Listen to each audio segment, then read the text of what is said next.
உங்கள் பப்பிதா. இந்த பதிவு எதுக்கு அப்படின்னா, ஒவ்வொரு பெற்றோர்களுக்கும் இந்த பதிவை நான் கொடுக்க ஆசைப்படுறேன். எப்படின்னா, ஒரு பேரண்ட்னா நம்ம எப்படி இருக்கணும்?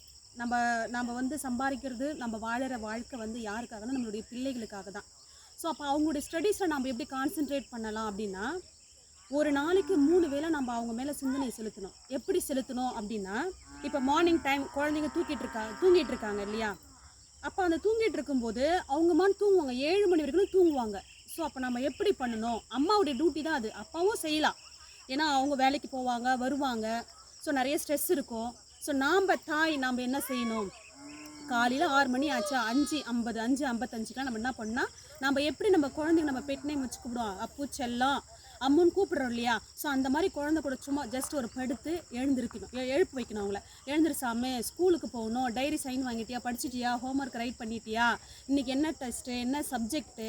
ஸோ இதெல்லாம் நம்ம குழந்தைகிட்ட அப்படியே பேச்சு வாக்கில் அப்படியே ஒரு ஹாப்பி மூமெண்ட்டை நம்ம கொடுத்துட்ருக்கணும். ஆட்டோமேட்டிக்காக அந்த குழந்தை என்ன பண்ணணும்னா எழுந்திரிச்சிடும். சரிங்களா? இது ஃபஸ்ட்டு. அதுக்கப்புறமா அவங்க எல்லாமே முடிச்சுட்டு வேன் ஏற போகும்போது அவங்கள நம்ம என்ன பண்ணணும் அப்படின்னா, அழகாக சென்ட் பண்ணணும். எப்படி சென்ட் பண்ணணும்? டைரி சைன் வாங்கியாச்சு, டெஸ்ட்டுக்கு நல்லா படிச்சிருக்க, நல்லா எழுது, பயப்படக்கூடாது, அம்மா சமைச்சு இந்த சாதம் வச்சுருக்க, பொரியல் வச்சுருக்க, இது நீ நல்லா சாப்பிட்ணும் அப்படின்னு சொல்லி நீங்கள் வேன் ஏற்றி அனுப்பிவிடணும்.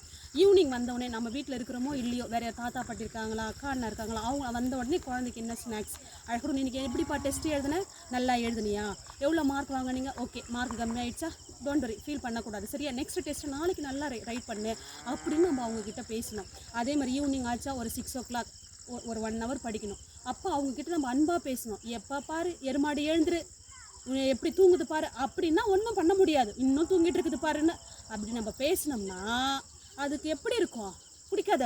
அதுக்கு படிக்கிற மைண்டே போய்டும். நாம் வந்து குழந்தைங்க வந்து அதிகமாக எங்கே டைம் ஸ்பெண்ட் பண்ணுறாங்க அப்படின்னா ஸ்கூல் தான். ஆனால் இருந்தாலும் நம்ம வீட்டுக்கு வந்து அப்பா அம்மான்றதை நம்ம எப்படி அவங்கள இது பண்ணணும் அப்படின்னா அன்பாக பேசணும். மார்க்கு கம்மியானாலும் சரி, அதிகமானாலும் சரி, அவங்கள நம்ம மோட்டிவேட் பண்ணுற மாதிரி தான் நம்ம பேசணும். சரியா?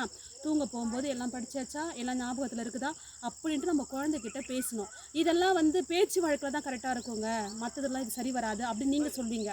கிடையாது. நாம் இதை டெய்லி கொண்டுட்டு வரணும். இந்த ப்ராக்டிஸ் டெய்லி கொண்டுட்டு வரணும். கிச்சன் வரைக்குமே அழுதுட்டு வருது குழந்தை, நம்ம எங்கே இருக்கணுமோ அங்கே திட்டிட்டு வருது அப்படின்னா, அதுதான் டைம் சொல்கிறேன் பாரு, 6 மணி டைம், 5:55க்கா 5 நிமிஷம் போய்ட்டு உட்காந்து நம்ம அந்த குழந்தைகிட்ட எழுப்பணும். ஸோ அப்படி நம்ம பண்ணும்போது ஆட்டோமேட்டிக்காக குழந்தை என்ன பண்ணும், அது கரெக்டான அதனுடைய டியூட்டியில் கரெக்டாக வந்துடும். ஸோ டெய்லி இந்தமாதிரி ரொட்டீன் ஃபார்ம் பண்ணுங்கள். அது வந்து டீச்சர்ஸ் மட்டும்தான் பார்க்கணும், டீச்சர்ஸ் மட்டும்தான் ஸ்டடீஸில் கான்சன்ட்ரேட் பண்ணணும். டெஸ்ட் எழுதுறாங்களா, பேரண்ட்ஸ் சைன் என்ன அதை பார்க்கணும், இன்றைக்கி என்னென்ன டெஸ்ட் எழுதுறாங்க, என்னென்ன சாப்பிட்டாங்க, எப்படி இருக்காங்க, குழந்தைங்களுடைய ஹெல்த் கண்டிஷன்ஸோ, இது எல்லாத்தையும் நம்ம வாட்ச் பண்ணுற வேலை யாருன்னா ஒவ்வொரு பேரண்ட்ஸினுடைய வேலை. ஸோ இதை நீங்கள் கடைபிடிங்க. கண்டிப்பாக உங்கள் குழந்தைங்க நல்லா படிப்பாங்க. ஓகேங்களா? தேங்க்யூ.